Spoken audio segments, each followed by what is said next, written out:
The 2025-2026 college football bowl season is officially the time where we turn the page on what tradition means in college football. Coaches leaving their teams before the playoffs start, players hitting the transfer portal as soon as the clock hits zero, and now with teams declining bowl games, I think that's up for debate, and which we'll talk about in this video, because a lot of these teams are really in playoff or bust scenarios. We can start with Notre Dame, who got left out of the college football playoff. Do I think it was the right choice? I do. Do I think their strength of schedule and those two losses at the beginning of the season, the head-to-head matchup with Miami, are the reason why they didn't get in? If that is the reason why they didn't get in, then I agree. They did come to an agreement in that if they are within the top 12 spots of the polls in the last week of the season, they are guaranteed to get in. There really is nothing making them join a conference. And if there really is no caveat to joining a conference, then I would just stay independent and win all the games that I can and maybe schedule one or two less fewer opponents. As you can see in this tweet by Ross Dellinger, it says that a new wrinkle, a part of last year's MOU signing, was that Notre Dame is assured of a college football playoff berth if it is ranked inside the top 12. Basically, in this situation, Notre Dame would have gotten in over Miami because of the final rankings that took place, Notre Dame being at number 11, and then that at-large spot being to JMU at 12. So in next year's scenario, Notre Dame would get in.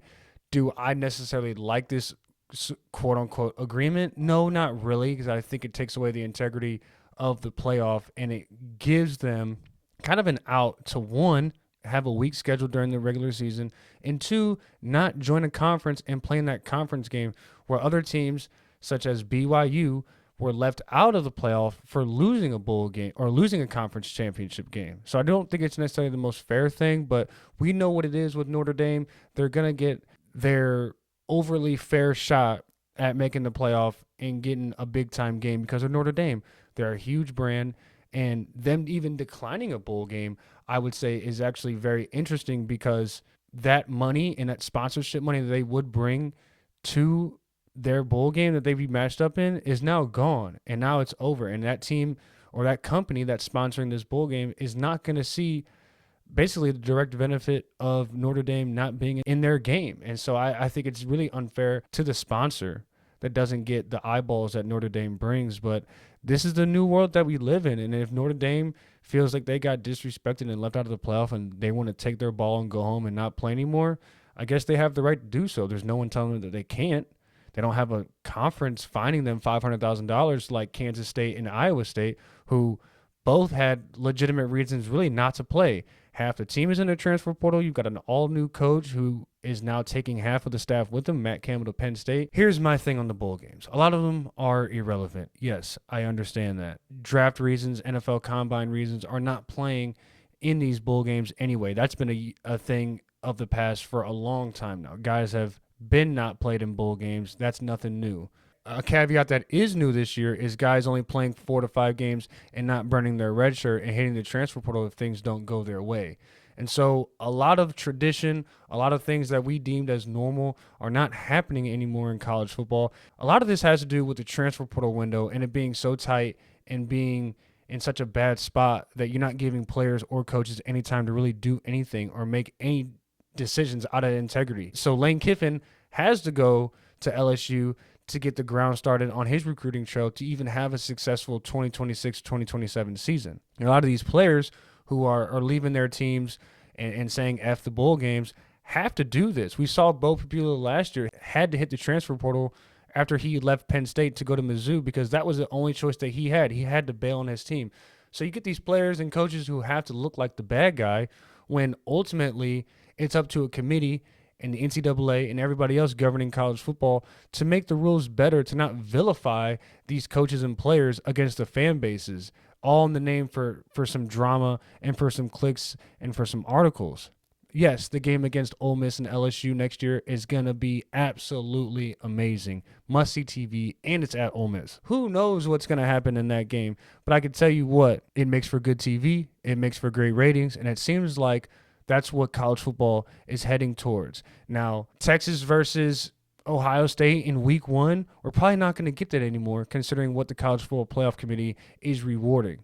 So as much great as they are doing, they are doing a little bit of damage to what the regular season means. You got people talking about just canceling conference championship games altogether. You've got teams rescheduling and rerouting opponents to later dates because they don't want bad and ugly losses in the beginning of their season. Florida State, UCF, Baylor, Kansas, Rutgers, and Temple, all 5-7 and have declined bowl games. Now, there are many different reasons why they did that. Half the team is in the transfer portal. A lot of these teams are kind of using the same old, we have declined the opportunity to play in a bowl as we've already progressed deeply into the offseason timeline of preparation for the 2026 season. That's the best corporate answer that a school can give, basically saying a lot of our players are done. These coaches are done. We're hitting the recruiting trail. We're trying to hit the transfer portal harder than ever. So we're not focused on this meaningless bowl game that we have to waste our time practicing for and getting ready for. Not to mention that the school isn't getting paid at all for these bowl games because these teams technically didn't qualify at 5-7 for a postseason. So the $600,000 to $750,000 that these schools have to pay for transportation, food, equipment, just player and coach travel in general, getting ticket allotments for these games, all of that pretty much would go to waste because you'd end up in the red anyway. You're not getting paid for this game. So a lot of these athletic directors and these coaches and players are just saying, screw it. A lot of us weren't going to play in the game anyway because a lot of the players don't want to hurt their transfer portal stock if they do plan on leaving. A lot of these coaches got to hit the recruiting trail, and these athletic directors are looking at the budgets like, well, we could just spend this money on something else for the next season because our fans don't care anyway. It sucks, but guess what? In college basketball, no one really cares about the NIT. You don't know who was the NIT champion last year unless that was your friend or relative or you went to the school or somebody that was on that team plays for them. You don't really care. So college football bowl games feeling like NIT consolation prizes is kind of what it's felt like since the playoffs started way back in 2014 anyway.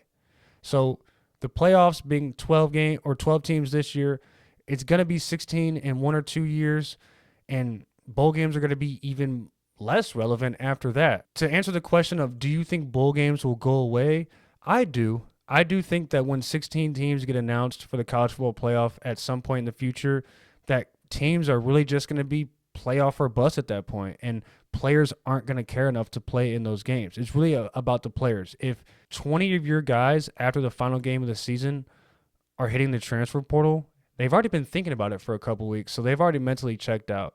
No one wants to go and practice for an extra 2, possibly even 3 weeks to play in a bowl game that's meaningless. You have a bunch of coaches who have to hit the recruiting trail after that final loss anyway, so they have no time really to waste on the team that they have now if they're looking to improve it. And then you've got a bunch of athletic directors who don't want to waste a bunch of money on travel and coordinating a whole entire game day just for nobody to really watch. And if Notre Dame, a school that big, is going to decline going to a bowl game and that sponsor maybe, in the future dropping out, then these bowl games aren't going to mean anything. If Pop-Tart and Cheez-It can't confirm or get reassurance that a team like Notre Dame or a BYU or somebody like that is just going to decline their bowl game, why would they sponsor the event? Why would they sponsor the game knowing that the rug could be pulled from them in any moment after the College Football Playoff Committee decides to leave in or to keep in or take out some teams? In college football, we have traded in the best interests of these schools and universities for the best interests of every individual, from the players to the coach, to the athletic director, to the general manager. Everybody that's involved is now looking out for their own best interests.